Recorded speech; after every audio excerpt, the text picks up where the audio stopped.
Welcome, family. What's up? So I am recording a video that I honestly I just didn't want to do. I didn't want to do it. Did not want to talk about it. Did not want to bring it up for multiple reasons. And the biggest one being I didn't even know where I stood in anything. And I say that because I'm obviously on the side of Black Lives Matter. It goes without saying. It goes, okay? But how am I supposed to contribute? And it started with the idea of, should I protest? Should I go to the protest? And if I'm being real, I kind of made that decision very quickly that protesting is just not for me. And I don't mean that ever. And I don't think that it's a waste of time for anybody to protest, because we're clearly seeing the results of people speaking up. But what I really had to do was just think about where I was personally, and not allow myself to be swayed one way or another with the pressure of being Christian and being Black, because the Christian narrative, American Christianity especially, is not all. A lot of it there's been things added to it. The way that it's portrayed widely in America still benefits white people, and the problem with that is that it doesn't, although there have been things added to it, the foundation, the real word of God is still true, is still real. And regardless of what people have done to try to adapt it to benefit them, it doesn't change the truth.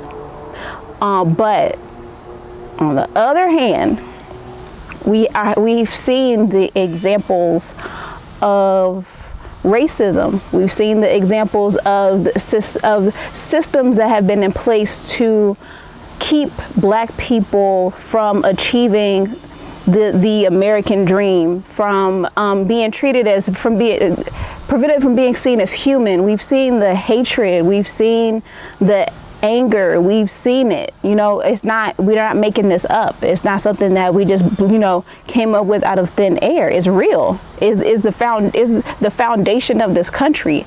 And so the thing about it, though, is that it still feels like there are two extreme camps, and I couldn't go all the way in on either side, because I can't support everything that's included on each side. I have to still be able to think about how I feel about it for myself, and be aware of what I'm going through, what I'm feeling, and then being able to support and being able to contribute from a place of clarity as opposed to my emotions. Because I'm gonna keep it real. If I went out and protested, if I went out and I was really being vocal about how I felt, it would be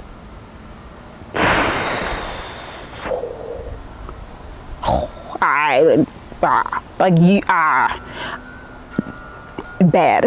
I don't even know how else to describe it, except bad. Because I could go in. But the problem with that is I didn't feel like I was adding value by doing that. So when everything started, I kind of went back.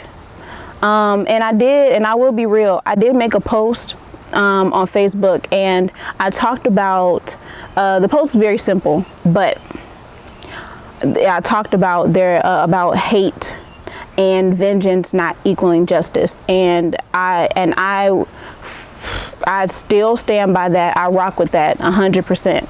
I don't. It's not justice. It's not justice. However, I do understand the response to once again seeing a Black person being killed by the police.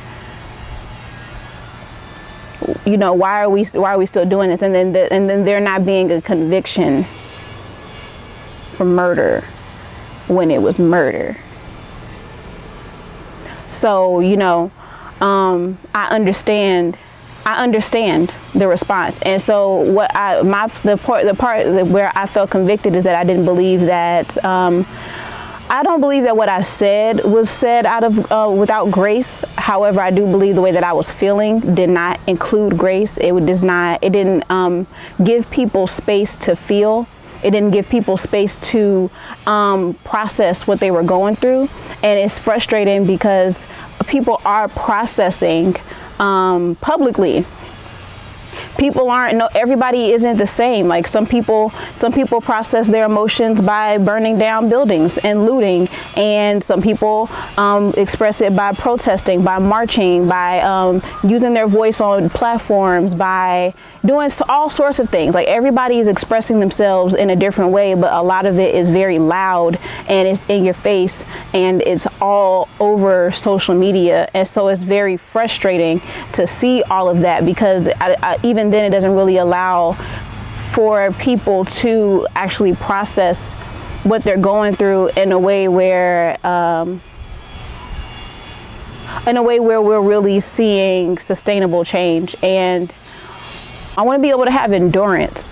I want to be able to understand that this is not a fight that is going to last for however long it takes for the people who did this to be convicted for murder. This is systemic. This is deep.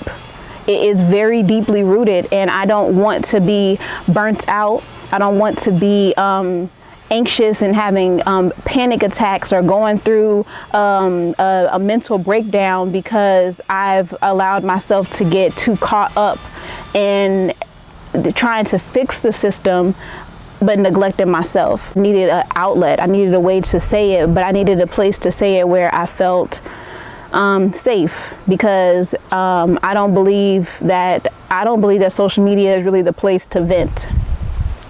Unless you're in a place where you have a community and maybe it's not open to everyone to contribute, then maybe, you know, that you do have a virtual community. But in general, for me, like, you know, putting up statuses or tweeting or whatever to try to vent, I will be opening myself up to everyone's opinion about my opinion, and that's just not helping me. So I had to go like in, and I felt bad again because I kept seeing people on Instagram and stuff posting things and protesting and going out and doing all this stuff, and I was like, well, I don't feel like I'm doing any of that. But even now, what I'm realizing is that first of all, my priorities are at home. Bottom line, I'm not going to anybody's protest. I'm not going to anybody's forum, panel, blah, blah, blah, blah, blah, any of that. I'm not doing any of that if my responsibilities at home are not taken care of, if my son is not taken care of. And even in that, even in raising a Black boy, even in taking care of myself, that's radical enough.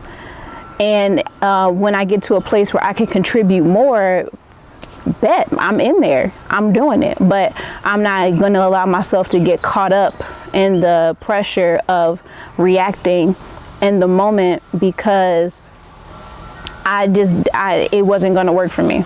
It wasn't going to be effective for me.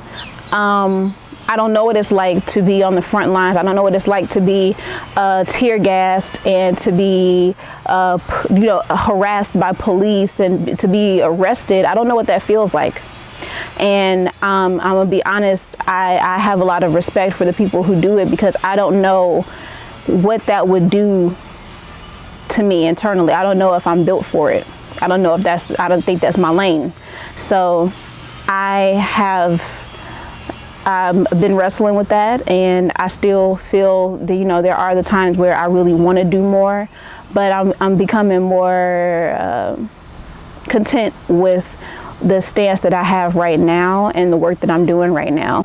One of the things that I have been using is a journal that has oh my gosh, it has really been, it's been adding the structure that I need with my thoughts in order to get them out in a way where I can visit them again, where they start to make sense, where I can see God speaking to me. And I wake up sometimes and I just get excited because I can write in it. I have somewhere to go to put those thoughts. And so that's been my focus. My son has been my focus, taking care of him, making sure that I am showing up for him in the way that he needs me to. And I don't feel ashamed for saying that. I feel good. I feel good about what I've been doing. Even today I woke up and I felt refreshed. I felt restored. I didn't feel anxious. I didn't feel fearful. I wasn't worrying. I felt peace. Even in the midst of everything that's going on, I still felt peace. To be okay with whatever this moment looks like for you. Be okay with responding if that's what you're called to do, and be okay with stepping back if that's what you need to do. Or maybe there's both. I don't know how it's set up for you, but be aware of what's going on inside, because it would just really be a shame for you to do all of this work for other people and to lose your mind. I will come back again with another video that is, who knows what it's going to be about. Who knows where we're going to be in a week. I don't. But I will talk to you in the next video.